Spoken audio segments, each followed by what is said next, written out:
Les amis, de écoutez Gbagbo. un Ces peu. conditions aujourd'hui ne sont pas arrêtées.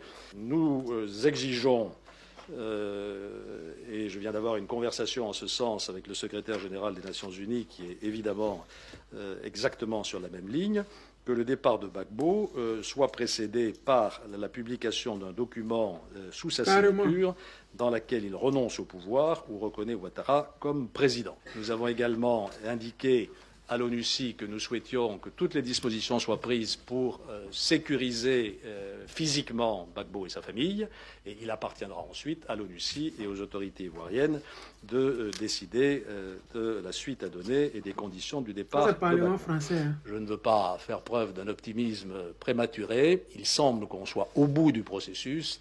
L'essentiel va rester à faire, bien sûr, c'est-à-dire aider la Côte d'Ivoire. Ah, les amis, c'est ça là nous avons vécu. Ouattara là, on dit que, Parlement français, ils exigent du président Laurent Gbagbo qu'il reconnaisse Alassane Dramane Ouattara comme étant le président de la Côte d'Ivoire. Ils ne disent même pas qu'on va recompter les voix pour voir si Alassane Dramane Ouattara a vraiment gagné les élections de 2014. Eux là, ils envoient une lettre au guide président Laurent Gbagbo pour dire que nous voulons que tu reconnaisses Alassane Dramane Ouattara comme étant le président. Parce que eux, Parlement français, là, ils ont décidé ça. Ils ne disent pas que recomptons les voix pour voir si vraiment Alassane Dramane Ouattara a gagné ces élections ou pas. Non, ils ne veulent pas de ça. C'est la même chose qui fait que actuellement Dramane Ouattara, il va en France matin, midi, soir. Parce qu'il ne veut pas affronter quelqu'un aux élections. Il veut que le Parlement français, là, ils écrivent une lettre aux Ivoiriens pour dire que Alassane Dramane Ouattara, son mandat de 5 ans doit être prolongé. Parce que eux, là, ils s'attaquent à l'AES en disant qu'il n'y a pas eu d'élection. Mais depuis le 2010, en Côte d'Ivoire, il n'y a jamais eu d'élection. Parce qu'Alassane Dramane Ouattara face à KKB, c'est zéro. KKB n'a jamais ni été maire ni député. Alassane Dramane Ouattara face à Fi, qui était contesté par la base du FPI d'alors, que nous étions les Gors. Il est parti aux élections en voulant enterrer le guide président Laurent Gbagbo.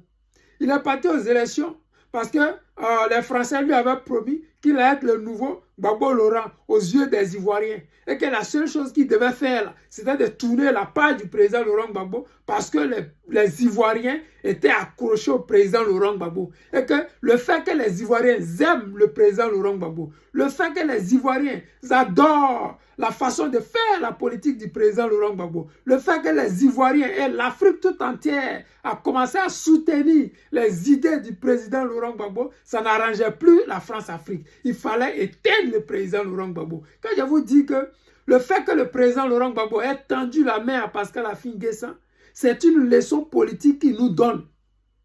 Sinon, vrai là, nous qui étions à l'époque, qui étions dans le game, qui étions dans le combat, qui faisions le combat à cette époque-là, qui étaient contre Affi N'Guessan et qui voyons les gesticules, les gestations, les manières de faire de Pascal Affi N'Guessan à l'époque qui faisait vomir, qui sentait la traîtrise, qui avait l'intention d'éliminer le président Laurent Gbagbo physiquement et politiquement. On ne peut pas accepter que le président Laurent Gbagbo tende la main à Pascal Affi N'Guessan. Mais il a fait. Il nous a encore démontré que les gens disent qu'il ne peut pas unifier son propre camp.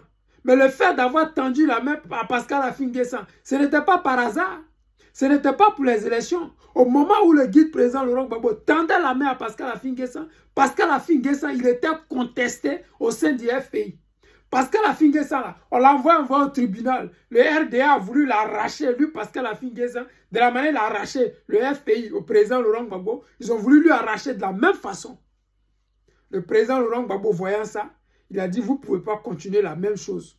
Et il a tendu la main à Pascal Affi N'Guessan. Pour nous dire qu'en politique, là, quelqu'un peut te contester, te combattre, vouloir ta mort, mais tu peux toujours lui tendre la main pour le bien-être de ton peuple, pour l'avenir de ce pays-là. Dramane Ouattara, il ne veut pas aller aux élections avec le président Laurent Gbagbo. Il sait qu'il ne peut pas gagner une élection en Côte d'Ivoire face aux Ivoiriens. Il sait ça très bien. C'est pour cela qu'il fait main et pieds pour que le président Laurent Gbagbo ne vienne jamais en Côte d'Ivoire. Il a voulu ça. Mais, hélas, c'est plus fort que eux. L'amour des Ivoiriens pour le président Laurent Gbagbo est plus fort que lui. Est plus fort que la mafia de la France-Afrique. Est plus l'idéologie du guide président Laurent Gbagbo a traversé les frontières de la Côte d'Ivoire et aujourd'hui en train de bâtir l'AES et surtout tout le continent.